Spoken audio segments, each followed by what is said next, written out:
Welcome to another edition of Ian Cameron's Football Frenzy, Thursday, December 23rd. Merry Christmas to everybody watching. Happy holidays. Happy holidays. Yes, the holidays are here. Christmas time, a couple of days away. And this will be our final Football Frenzy show before Christmas. And we've got a very interesting Week 16 NFL card to break down. Thursday night football to start it off. We got two games on Saturday and a full Sunday slate plus Monday Night Football. Let's get to it. San Francisco 49ers, Tennessee Titans. San Francisco 3-point road favorites, 44 and a half the total in this game. Very fascinating game. The San Francisco 49ers have gotten healthier. There's no question about that, especially on offense. The Jimmy G, George Kittle, Brandon Ayuk. All of a sudden now this offense, not only healthy, but starting to really tear it up for the 49ers. 31-13 against Atlanta over the weekend. It was a solid performance, very efficient from Jimmy G. 18 completions, 23 attempts, 235 through the air. They ran the football successfully, Jeff Wilson Jr. And again, a balanced offensive attack in the passing game. George Kittle, Deebo Samuel, Brandon Ayuk. Very impressive. Juwan Jennings, all those guys getting involved in the receiving game for Jimmy Garoppolo. So there's lots to like with San Francisco. Their defense is playing a little bit better as well, at least in the Atlanta game. Not so much before that. That's going to be the question mark here. Tennessee kind of trending in the wrong direction just a little bit. They're 1-3 straight up and against the spread their last four games, losing to Pittsburgh, New England, and Houston. We know injuries have been a massive problem for Tennessee, but the good news is it looks like Julio Jones and A.J. Brown, they've had issues with those two guys in terms of staying on the field lately. Both of them are expected to play in this game here tonight. It looks like, too, they might be getting a couple players back on the defensive side of the football as well going into this game. I do lean to Tennessee here. They're back in the underdog role. They're usually pretty good in the underdog role. Now, again, still without Derrick Henry hurts. But I find in the NFL, this late in the season, this is a spot-driven league. And you want to find these teams that are in spots where, they're off a tough loss and they're good teams off a tough loss, or a spot where a team is really trying to get a much-needed victory to keep their season hopes afloat. I referenced the Pittsburgh game last week against Tennessee. It was a clear Pittsburgh spot. They had the tough loss against Minnesota, playing with their season on the line, essentially. They couldn't have afforded to lose that game if they wanted to keep their playoff hopes alive. And now for Tennessee, this becomes an important game with the Indianapolis Colts suddenly breathing down their neck for first place in the AFC South. I think this becomes a very important game for Tennessee. You still look at their defense. I like the way their defense is played. And let's not forget, in the Pittsburgh game, they shut down the Steelers. The defense played outstanding, I thought, for Tennessee in that game. They completely shut down Pittsburgh in the red zone. Every time Pittsburgh got the ball into Tennessee territory, for the most part, they had to settle for a field goal.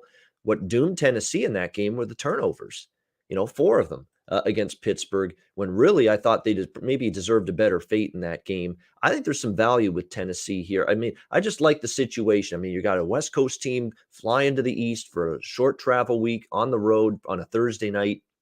And late in the season, those are more of a negative, teams doing that, than, say, early in the season. So, again, it's not a strong opinion game for me, but I would lean to Tennessee at the +3 here at home. A little bit of a tricky spot here for San Francisco. And let's be honest, they only beat Atlanta last week. This is going to be a tougher opponent. And let's not forget that before that, the 49ers were in a tight game against Cincinnati. They won by 3, lost to Seattle, close game with Minnesota. They're not exactly a team. Can you trust them fully to win by margin on the road? I'm not entirely sure about that. I would lean to Tennessee. I lean to the over as well. I think we'll see some points. San Francisco's offense is rolling. Their defense is going to be tested a lot more than it was last week. And look, for Tennessee, they played Houston. That was an under. They played, Pittsburgh. That was an under. Jacksonville, who has no offense. A lot of their unders lately, they played bad offensive teams. They're not playing one tonight. San Francisco's offense is perked up. And I think when you look at Tennessee after playing New England's defense, Pittsburgh's defense, they actually might find the going a little bit easier here against. I'm still not totally in love with the Niner defense. I know they played much better last week, but Atlanta kept screwing up in the red zone time and time again. And it's a big reason why that San Francisco defense looks so good. So I would lean over the total 44 with Tennessee +3 as well on Thursday Night Football. Let's go to Saturday. Cleveland, Green Bay. Green Bay 7.5-point home favorites, 45.5 the total in this one. Obviously, you're going to want to keep an eye on who exactly is going to be at quarterback and who's just altogether is going to be on the field for Cleveland. They have been absolutely punished by COVID-19 protocol absences. We'll see how it impacts their ability to compete in this game. I don't know who's going to be on the field for Cleveland, but I'll say this right now. I really don't know if I have any interest going against Green Bay at home. They're perfect straight up in ATS at Lambeau Field this year. They've won and covered every home game this year, the Green Bay Packers. So I don't know if I'm in a rush to go against them on the home field as of right now. Well, again, have to see who is on the field here for this game. You know, the Browns, all those players on the COVID-19 protocol list, are they able to return? If they are, then this is probably a little bit of value on the Browns in this game. But again, it's just we're just not at all sure how that's going to end up being. But it looks like as of right now, Baker, Kareem Hunt, Jarvis Landry, Austin Hooper, and a couple of their offensive linemen are likely, to return from the virus list, from the COVID list here for this game. And boy, they need everything they can handle here against this Green Bay team. The one concern I have for Green Bay, and it might veer me toward looking at the over in this game, 45.5, especially if they get Baker and Kareem Hunt, Landry, Hooper, two offensive linemen. We're talking about offensive starters that all could be back here in this game for the Cleveland Browns, which would be significant in this one. And there's a chance, too, that Jadeveon Clowney comes back on defense for Cleveland as well. Keep that in mind. At least they're trending toward returning and being off the COVID protocol list. But the thing that might lend me toward betting the over here is I think the more I watch Green Bay, the more I start to think they might be a team that is just going to start trending to the over.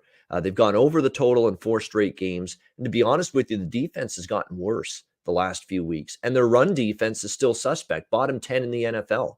Run defense, you're going to get a lot of that from Cleveland with Nick Chubb and Kareem Hunt, assuming he's able to return as well.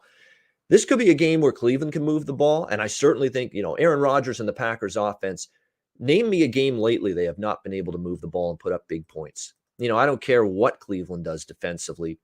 They're on the road against Aaron Rodgers. Aaron Rodgers is probably going to move the ball and put up points. Simple as that. We see Green Bay putting up 31, 36, 45, 31 points in their last 4 games. Again, all of those games going over the total. Check the weather, Christmas Day, Saturday afternoon. Maybe there's some wind, maybe there's some snow or rain, but if there's not too much of any of those, I think we'll see points in this game. So over 45.5 for me. I would probably use Green Bay in a teaser. There's a couple of games I would use Tennessee on the Thursday night game in a teaser. Get them up to +9. If you put Green Bay in a teaser, you get them down to -1.5. They're a good teaser leg, in my opinion. Indianapolis, Arizona. We've got Arizona 1-point home favorites, 49 the total in this game. Everybody's in love with the Colts here. I haven't seen anybody want to take Arizona here. I'm going to be that man on the island in this game. I bought into this team before the season started. I've already cashed my over 8.5 wins on the Arizona Cardinals. I have NFC West futures pending, and I'm hanging on with that as now the Rams have caught Arizona and tied them for first place in the NFC West. But I'm not giving up on Arizona even after obviously a horrendous loss. There's no excusing it. It was a terrible loss, brutal for Arizona against Detroit. They couldn't have played worse. Either side of the ball. Jared Goff is lighting it up against their secondary in the passing game. There was no pass rush. The offense was completely out of sync. It looked like an Arizona offense that was struggling to adjust and adapt to life without DeAndre Hopkins. And look, he's a terrific receiver. That's not totally unexpected, but definitely it looked like an Arizona team that was just, hey, sometimes you're going to lay an egg and you're not going to be great every game. Everything you read from Arizona going into this game is we're angry. We're not going to let this turn into a late season collapse like what happened last year. We're going to nip this in the bud and we're going to turn it around. I like what I'm hearing from Arizona. Hopefully that reflects to the biggest concern I have is that all of a sudden they let this no-name running back for Detroit last week gash them. For how many yards did he get in that game for Craig Reynolds? Yeah, 112 rushing yards. Who? Yeah, what? Who? Craig Reynolds. Yeah, I'd never heard of him either. 112 rushing yards for the Detroit Lions last week. Now, you better believe that's a worry for me going up now against arguably the best running back in the NFL this season, Jonathan Taylor. That is definitely something that worries you if you're going to back Arizona, but I'm going to back Arizona here. That's 2 straight losses for the first time all year. I know they haven't played as well at home this year, but I like the attitude this team is taking. I think the Colts may be a little bit overvalued based on what's happened the last few weeks. Let's keep in mind now they got to go on the road here and get the job done in Arizona. That's not going to be the easiest thing to do. Look, they're playing good. I still think this game, in a close game, could come down to which quarterback makes a mistake. And I still think Carson Wentz is a mistake-prone quarterback. I mean, the New England win was a great win, but let's not kid ourselves. Wentz did nothing in that game. He didn't do jack shit against the Patriots. That was all the defense. That was all Jonathan Taylor. That was all the big block punt that they had for a touchdown, which ended up being the difference in that game against the Patriots. Wentz did nothing.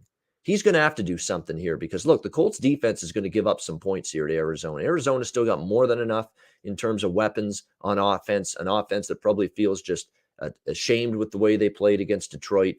Wentz is going to have to make some plays, and I don't know on the road if he's going to, against an angry team and a team looking to really bounce back strong, is going to be capable of doing that. So I've just been waiting all week long because I knew the money was going to come in on Indy. The narrative all on television is the Colts are the hottest team going right now. What's wrong with Arizona? They're frauds. They're falling apart. Another collapse. Yeah, you buy into that narrative all you want. I'm going to be the man on the island, and I'm going to be on Arizona here. Best number I can get. I might even wait. Maybe we get Colts favored before kickoff, and I'll just take Arizona at the best number possible here in this game. All right, let's go to Sunday. Tampa Bay, Carolina. Tampa Bay 10-point road favorites, 42.5 the total. So I could not bet Carolina here. Carolina's a shit show. I think they're going to go back to Sam Darnold. Not that it matters, but their offense is a shambles right now for the Carolina Panthers going into this game. That concerns me. On the flip side, look, do I want to lay 10 with this ravaged, injury-depleted Tampa Bay team? I mean, we saw what happened on Sunday Night Football. Tom Brady and the offense getting shut out. Yeah, that's hard to believe, but that's exactly what happened. They got shut out by the New Orleans Saints last week. We saw what happened from an injury standpoint to Leonard Fournette, to Chris Godwin, to Mike Evans. Multiple critical skill position weapons for the Tampa Bay Buccaneers getting injured in that game. So they could be shorthanded on offense going into this one. It's really tough because Tampa on the road laying double digits. You haven't been doing good or doing well this year, laying big points on the road with Tampa. But how do you back Carolina right now? I mean, it's just a disastrous offense. The defense actually hung in there for as long as they could against the Bills last week, but still not great. Darnold probably is better than Newton, but that's not saying much right now. And Tampa Bay's defensive front still has the potential to get after him. And look, when Sam Darnold's under pressure, you can't expect him to make plays. He often makes mistakes. And you do have Tampa Bay off a loss and Brady off a loss. And he's throwing the tablet down on the sideline late in that game on Sunday night. He looked like an angry guy. I would probably prefer Tampa Bay in this game. I don't love the idea of laying 10 with this team, especially shorthanded on offense, but no Carolina for me. It would be Tampa Bay or pass. New York Giants, Philadelphia. Philadelphia 10-point home favorites, 40.5 the total in this game. The Giants actually hung around for a while with Dallas. I know Dallas won, Dallas covered. But the Giants defense hung in there in that game. The problem is, I mean, this team offensively is very limited right now at this point in time. Obviously, Daniel Jones being injured doesn't help. They got to go to Mike Glennon at quarterback. Everybody's keying in on Saquon Barkley now with Glennon being the quarterback for the Giants. And there's just not a whole lot of a passing game here. I don't have a strong thought on this game. Certainly Philly, back-to-back wins against the Jets and a beleaguered Washington team that was ravaged by COVID. And now you got to lay 10 with this team. This is just a pick your poison game. I don't know if I want to back the Giants, but Giants in the role that the 1 point spread role that they've been good in is this one, road underdog. So this is another game where just like Tampa, Carolina, I don't think I'll bet it. But if I have to prefer one side to another, I'd probably prefer Giants plus the points compared to the Eagles minus the points. Let's not forget, the Eagles let a very, very short-handed, depleted Washington team hang around, and now they're on a short week. No travel. It's another home game, but still, you played Tuesday against Washington, and now you're playing Sunday here against the Giants. So, yeah, I slight lean Giants, but man, it's not with any sort of conviction. I mean, the idea of backing Mike Glennon's not exactly exciting to me going into this game. All right, LA Chargers and Houston. Chargers 10-point road favorites, 46 the total. This now becomes a game I'm probably going to end up passing as well. I mean, the Chargers have got COVID issues building up. Joey Bosa, the starting center, Corey Linsley, Austin Eckler, the running back, Jalen Guyton, who's quietly and quickly become one of their better receivers in recent weeks. All of these guys, COVID-19 issues, may not play on Sunday. And, say what you will about Houston last week. Jacksonville is obviously a sorry team right now with the way they're playing, but it was a solid game for the Houston Texans, and definitely a sign they haven't rolled over and mailed it in on the season just yet. And we know the Chargers sometimes laying doubles on the road is not exactly what you want. And now with the COVID issues. So believe it or not, slight lean for me to Houston, but probably I'm not going to tempt fate here. I mean, there is a big difference between Jacksonville and the Chargers, even if the Chargers are missing some key pieces this week. So maybe Houston finds that out here in this game. Detroit, Atlanta. Atlanta, 6-point home favorites, 43 the total. If you watched Atlanta last week, there's no way in hell you're laying points with Atlanta here. All right. All right. That was rough. The defense couldn't get a stop.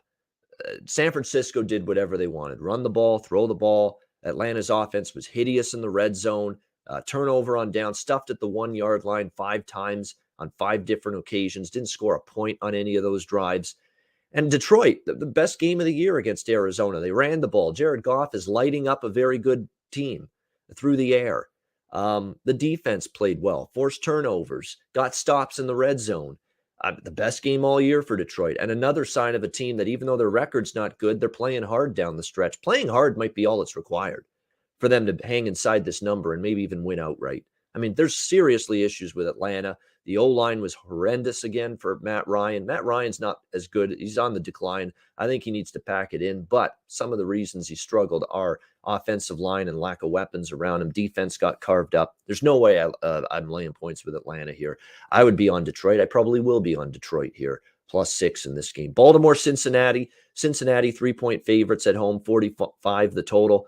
I kind of lean Baltimore here, and I know there's some question marks. Who's going to be a quarterback? There's a chance that we might see Lamar Jackson back under center here in this game for the Baltimore Ravens. That would certainly be significant. If he returns, that's great. If he doesn't return, I'm actually kind of fine with Tyler Huntley. He's actually played pretty well. I thought he played well last week against the Green Bay Packers. You couldn't have asked for much more from him in that game. Mark Andrews, just an absolute beast. I mean, what more can you say? He's just been outstanding at the tight end spot for Baltimore. It's a major revenge spot for Baltimore. Baltimore got embarrassed and humbled on their home field earlier this season by Cincinnati. And I don't think they've forgotten the way they played or how they lost that game. I'd expect them to bring it here. And the one concern I have with Cincinnati is inconsistency has plagued them most of the year. They have a nice win like they had on the road against the Broncos last week. And sometimes they haven't been able to follow it up and play well the next week. That's why their record is what it is right now, 8-6. They've been up and down all year. And they're only 2-5 against the spread on their home field this year. So I lean Baltimore a little bit here in this game, especially with them catching a field goal here, +3 in this game. Let's not forget, in that 15-10 win for Cincy last week, Teddy Bridgewater got injured.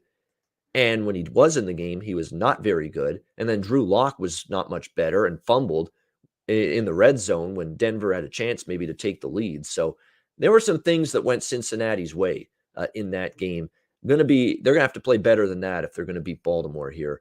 I lean certainly to Baltimore +3. And Baltimore is still very much a team that's got issues defensively. They had their whole starting secondary out pretty much last week against Green Bay, and I'm not totally sure they're going to get everybody back in that secondary. So we could see points here in this game. I know the first meeting, Baltimore and Cincinnati, earlier this year went over the total. Most of the scoring done by the Bengals. I think this game can go over the total as well, 45 with the Ravens and the Bengals. All right, Rams and Vikings. Rams 3-point road favorites, 49 the total. You know, this is a tough one.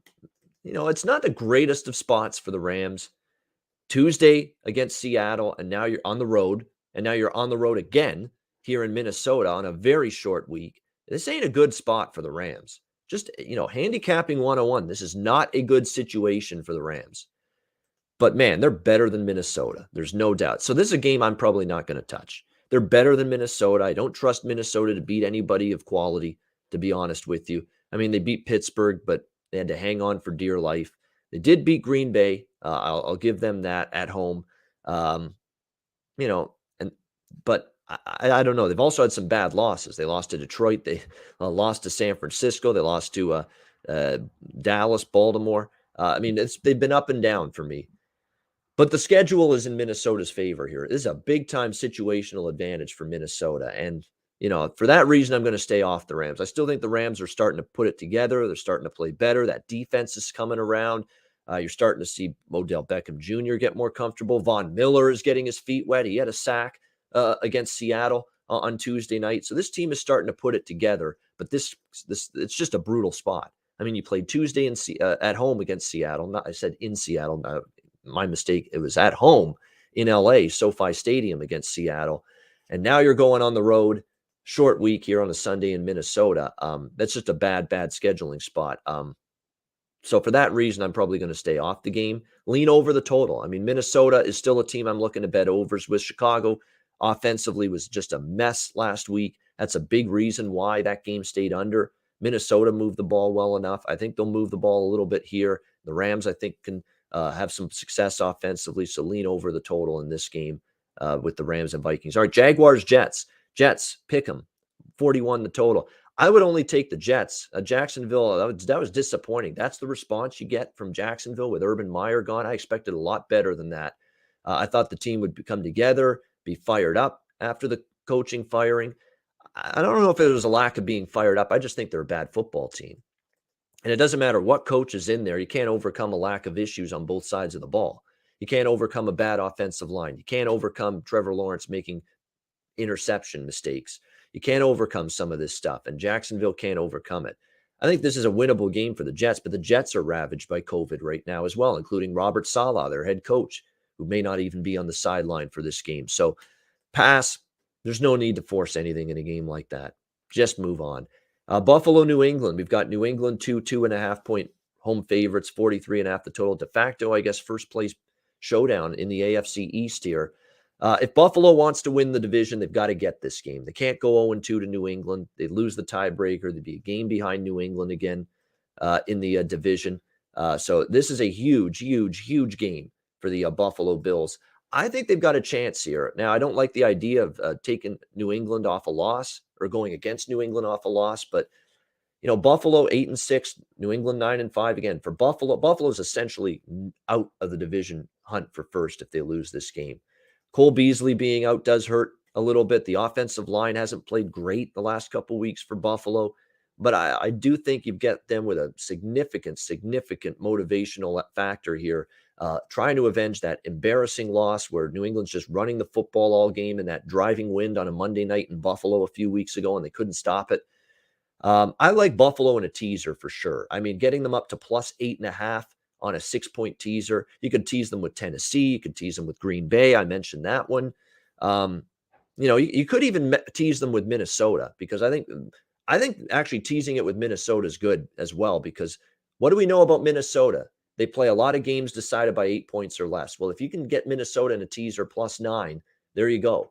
And I think that one makes some sense as well. So good teaser option, I think, Buffalo. I lean to the plus 2.5, but I don't know if I want to back the Bills here straight on the point spread if I don't get at least plus 3 before kickoff.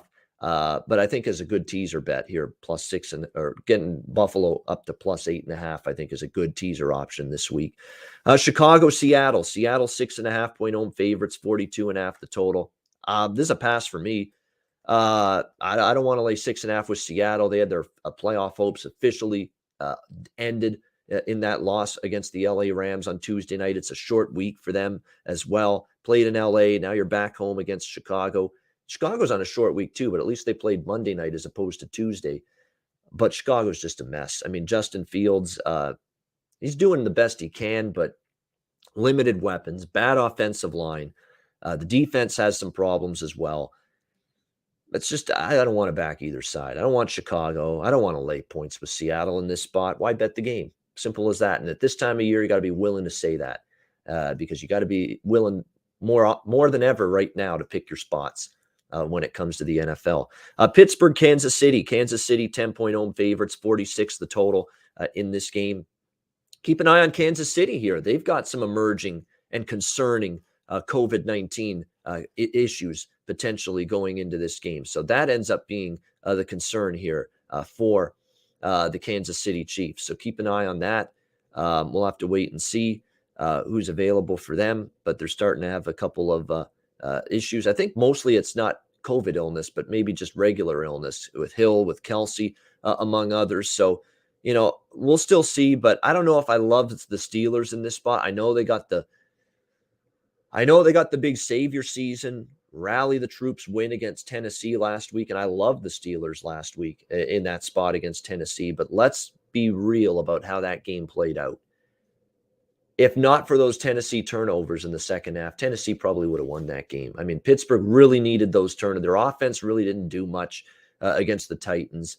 The defense was pretty good, but the defense isn't facing the Titans now. They're facing the Chiefs, and they're doing so on the road.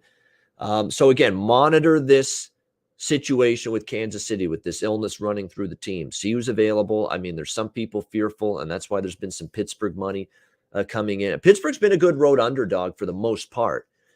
But boy, if their offense looks as bad and anemic as it did against Tennessee, they're going to lose by double digits. It's as simple as that. Because this defense of Pittsburgh, while solid, it's not going to shut down Kansas City right now with the way they're playing for 4 quarters. Not in my mind. So, again, if Kansas City's got all hands on deck, for me, it would be tough to back Pittsburgh here. Denver, Las Vegas. We've got Pick'em here, 42 the total in this game. Look, Las Vegas is still very much alive. Then that shocking win. Not shocking because it's Cleveland and they were ravaged with absences, but that win keeps Las Vegas afloat. Denver's loss last week pretty much ends any realistic hopes of them making the playoffs. They've got to win out and they got to get a lot of help. And that's probably not happening for Denver. And Drew Lock's going to be at quarterback. Teddy Bridgewater is injured with the concussion he suffered last week. And if you saw Drew Lock, he's a mistake waiting to happen. He can look good. He can make some nice throws. But at the end of the day, he's going to throw an interception. He's going to fumble the ball in the red zone and a killer fumble like what happened last week against Cincinnati. You just know you're probably going to end up seeing that from him. So, yeah, it would be Las Vegas or nothing for me. There's obviously this team has got renewed hope now and energy after that win against Cleveland. The one concern, again, is the short week off the Monday afternoon game against Cleveland. But still, I mean, I would prefer Las Vegas compared to Denver here in this game. And Las Vegas has done very well head-to-head against the Broncos. They are on a very impressive, at least from a point spread standpoint, 6-1 against the 7-1 rather against the spread the last 8 meetings between the Raiders and Broncos. So, and the Broncos 0-5 ATS, the last 5 on the road against the Raiders. So, it'll be Las Vegas or nothing for me in this game. Washington, Dallas, Sunday Night Football. Dallas 10.5-point home favorites, 47 the total in this game. We'll see if anybody can come back for Washington. They were down to Garrett Gilbert at quarterback. You know what? Garrett Gilbert can't be faulted. Garrett Gilbert did about as well as he could in a tough situation last week. I thought his performance was commendable. It wasn't easy to play in that game with all the injuries and just getting to the team. But they still had issues. Still be in terms of being able to run the ball. That's a question mark. And look, Dallas up front with Randy Gregory and DeMarcus Lawrence, not only healthy, but playing at a high level. That's a concern here for this Washington offensive line going into this game. But you know what's also a concern for Dallas is the offense has been out of sync, for a few weeks now. I mean, Dak Prescott is not putting up great numbers. It's been sort of out of sync with his receivers. The Dallas offense, which looked unstoppable first half of the season, kind of regressed a little bit. So maybe under here in this game. The total's already been bet down from 48 to 47. I don't know if any quarterback for Washington is going to light it up, even if they get Heineke back. Dallas is playing well defensively, much better than they did last year. They're forcing turnovers like crazy. They're getting stops in the red zone. You need red zone efficiency to go over a number like this. And Dallas's offense is kind of out of sorts a little bit right now. So this game could be an under here, 47 on Sunday Night Football. Dallas 10.5. I don't know if I want to lay 10.5 with Dallas, but I'm not sure I want to take the Washington side either. All right, Monday Night Football, Miami, New Orleans. New Orleans 3-point home favorites, 38 the total in this game. The Dolphins had to work to beat the Jets, but they did get the victory against New York, 31-24. That snapped a 5-game point spread streak, but now they have won 6 in a row. I lean to the Dolphins here at +3. I know New Orleans shut out Tampa Bay and Tom Brady 9-0. Very impressed with the defense. And, that is a concern against a very limited passing game. Tua Tagovailoa is not a deep vertical passing attack. He is a dink and dunk, short to intermediate passer. That's Miami's offense. So, and look, he threw a pick 6 against the Jets. Certainly the Saints playing with the level of confidence right now defensively to force those kind of mistakes out of Tua. But I just think after the big win against Sunday night, I don't necessarily know if this is the best spot in the world for the Saints in this game. And look, we're talking about a Miami Dolphins team that's won 6 in a row. They're dogs now here in this game. And you're still talking about a New Orleans team that's banged up on the O-line. Both tackles might be out again. Taysom Hill is not a quarterback that I trust. And look, they won the game in spite of Taysom Hill in the offense last week, not because of him. That was all the defense for the Saints, getting the job done for them. I lean a little bit here to Miami here, getting 3 in this game. The total's been bet down. It's hard to disagree with that. It should be low scoring. Certainly New Orleans offense is limited. It's not like I expect Miami's offense to go up and down the field here against this New Orleans defense, which has played well the last couple of weeks. So the under getting the early action definitely isn't a surprise to me. All right, great stuff. That's the NFL card for Week 16. Thanks for watching another Ian Cameron's Football Frenzy. Hit the like button. Make sure you do that. It's much appreciated. We'll wrap the show up with an NFL best bet right after this.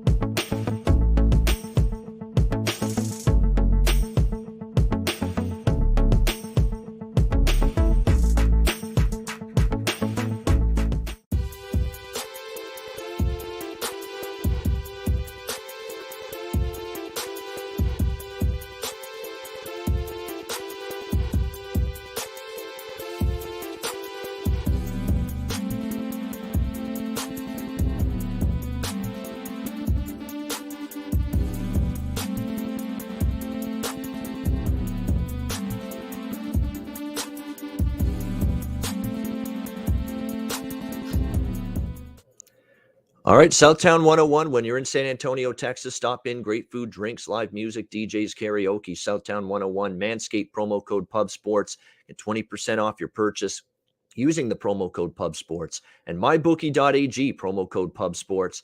Great time of year. NFL, college football, bowls, NBA, college basketball, NHL.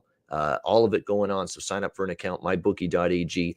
Promo code PubSports. Bitcoin accepted currency for your deposit as well. MyBookie.ag, promo code PubSports. All right, let's go to best bet for this Sunday. I'm going to give you 2 best bets. I'm going to give you a side, and I'm going to give you a total for this week's card.